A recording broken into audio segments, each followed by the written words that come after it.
300 अरब रुपए की गंदम स्कैंडल में खसूसी हुक्म। 2021 से लेकर 2024 के दरमियान गंदम की कमी और किल्लत की नौइयत। कम कीमत पर गंदम फरोख्त से काश्तकारों को भारी नुकसान हुआ। जारी गंदम और दरामद गंदम सब्सिडी मुकम्मल तफसीलात हासिल हो चुकी हैं। गुज़श्ता साल 28.18 मिलियन टन गंदम की पैदावार हुई थी। किसानों को भारी नुकसान होने के बाद क्या साल 2025 में इतनी ही पैदावार हो सकती है? अस्सलाम वालेकुम दोस्तों, आप देख रहे हैं हमारा यूट्यूब चैनल 4K पॉइंट। उम्मीद करता हूँ भाई सब खैरियत होंगे। जो चैनल पर नए वो चैनल को लाइक सब्सक्राइब कर लें, वीडियो तो लाइक कर दें। वीडियो को लास्ट तक सुने। आज पंजाब और सिंध मार्केट में गंदम, मूंजी, मकई, कपास क्या रेट्स रहे। तो सबसे पहले बात करते हैं पंजाब मार्केट की। तो सदकाबाद गला मंडी में 2550 से 2600 रुपए, खानपुर गला मंडी में 2570 से 2630 रुपए फी मन, रहीमजर खान गला मंडी में 2590 से 2625 रुपए फी मन, मुल्तान गला मंडी में 2550 से 2590, साहिवाल गला मंडी में 2570 से 2610 रुपए, हासिलपुर गला मंडी में 2530 से 2570 रुपए, फकीरवाली गला मंडी में 2580 से 2620 रुपए, चिश्तिया गला मंडी में 2630 से 2660 रुपए, हरुणाबाद में 2520 से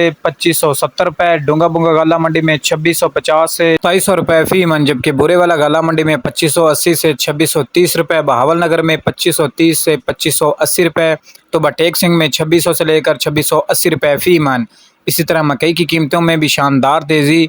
आज पंजाब की मुख्तलिफ गला मंडियों में मकई की कीमतें 2550 से लेकर 2750 और 2600 के दरमियान। नए तिल के रेट में इस टाइम ज़बरदस्त तेज़ी जा रही है, दिन ब दिन इजाफा। आज भी मार्केट में 500 रुपए का इजाफा देखा गया है। मूंजी की मार्केट की बात करें तो मूंजी की मार्केट इस टाइम कमज़ोर है। हो सकता है कि 1 मंथ 2 मंथ के लिए मुसलसल मार्केट कमज़ोर रहे।